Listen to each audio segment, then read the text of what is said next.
Welcome to Biology Pathshala. Today's class is dedicated 10th class student और आज की पाठशाला में बात करेंगे पौधों में रसारोहण या एसेंट ऑफ सैप की। लेकिन पाठशाला को स्टार्ट करने से पहले या कुछ भी समझाने से पहले हम बच्चों को मोटिवेशन मैसेज देते हैं।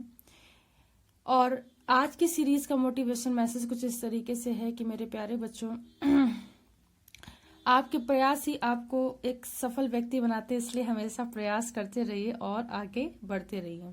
अगर हम आज की पाठशाला की बात करें तो आज की पाठशाला का जो टॉपिक है वो है पौधों में रसारोहण या असेंट ऑफ सैफ। तो डायरेक्ट ये क्वेश्चन पूछा जाता है और इसको समझने का प्रयास करते हैं कि क्या होता है। देखिए, पौधों की जड़ों के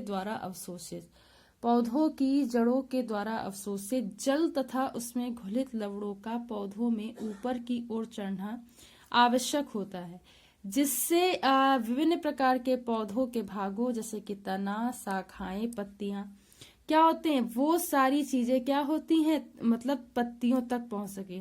तो जो भी अवशोषित जल है वो पौधे की विभिन्न पत्तियों यानी कि तना, शाखाएं, इन सब तक पहुंचता है। इसके एसेंट ऑफ सैप कहते हैं।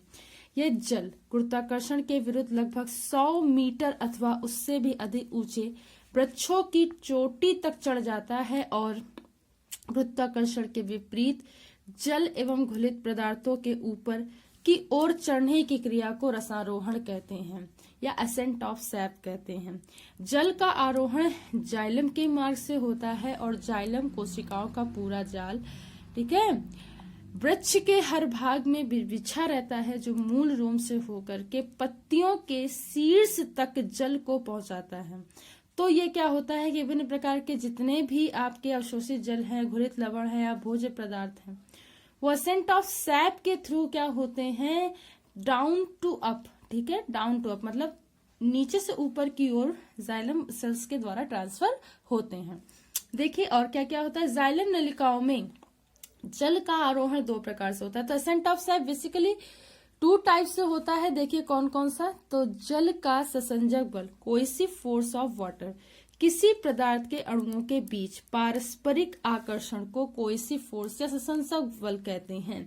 इस बल के कारण द्रव के अणु उसके बाह्य पृष्ठ की सीमा में एक दूसरे से संलग्न रहते हैं और इस प्रकार 2 भिन्न पदार्थों के अणुओं के बीच आकर्षण या एडेसिव फोर्स कहते हैं।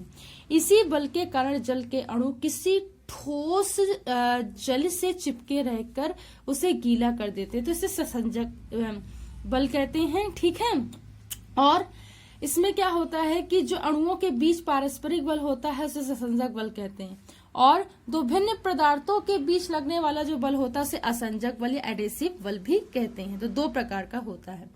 अब यदि किसी पतली नली के एक सिरे को जल में डुबोकर उसे सीधा कर दिया जाए तो हम ये पाते हैं कि जल गुरुत्वाकर्षण के विरुद्ध नली में कुछ ऊंचाई तक चढ़ जाता है। बिल्कुल सही बात है। जल का ऊपर की ओर यह खिंचाव जल के अणुओं के बीच ससंजक बल तथा तल एवं नली के दीवारों के बीच असंजक बल के कारण होता है। चूंकि वो ऊपर की ओर खिंचता है तो लगता क्या है, जैसे यहाँ पे देखिए ऊपर की ओर खिंच रहा है तो ससंजक बल लगेगा, लेकिन इन दोनों के बीच में अपोजिट बल लगता है तो उसे क्या बोलते हैं, असंजक बल बोलते हैं। ये दोनों ही बल मिल करके अणुओं को ऊपर की ओर खींचते। तो एसेंट ऑफ सैप में दोनों ही प्रकार के बल लगते हैं। किसी नली में द्रव के ऊपर की ओर इस प्रकार के चढ़ने की घटना को कैपिलरी राइज बोलते हैं। क्या बोलते हैं बच्चों, कैपिलरी राइज बोलते हैं। इस घटना में यह पाया जाता है कि नली का आंतरिक व्यास जितना कम होता है, द्रव उतनी ही अधिक ऊंचाई तक क्या होता है, नली में चढ़ता है। तो ये बात भी आपको याद में रखनी है। देखिए, पौधों की जड़ों, तनों, शाखाओं, पत्तियों की डंठलों और शिराओं में फैली हुई जालम नलिकाएं अत्यंत सूक्ष्म छिद्र की होती हैं तथा मूल रोम से प्रवेश करने वाला जल इन सूक्ष्म कोशिकाओं में कोशिकीय उन्नयन के कारण ऊपर की ओर चढ़ जाता है। तो ये बात आप लोग याद रखेंगे, ठीक है। आज की पाठशाला में इतना ही। कल की पाठशाला में हम इसके आगे की बात करेंगे। आई होप कि आज की पाठशाला आपको समझ में आई हो। अगर आज की पाठशाला आपको समझ में आई हो तो इसे ज्यादा से ज्यादा लोगों तक शेयर कीजिए ताकि ज्यादा से ज्यादा बच्चे इस पाठशाला से जुड़ सकें। बायोलॉजी पाठशाला के लेटेस्ट अपडेट्स पाने के लिए बायोलॉजी पाठशाला का बेल आइकन, उस घंटे के बटन को दबाए रखिए ताकि आने वाले लेटेस्ट अपडेट आप तक पहुंच सकें। अगर आपको कोई भी क्वेश्चन है जो आपको डाउट कर रहा है तो कृपया अपना डाउट हमारे साथ शेयर करें और इसके सोल्यूशन को पाएं।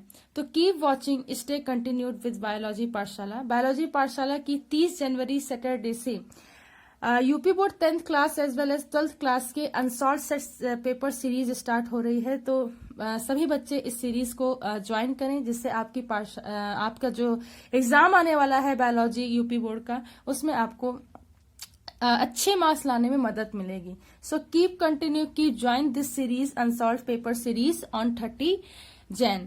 और thanks to all student to watch my Pathshala. Thanks again.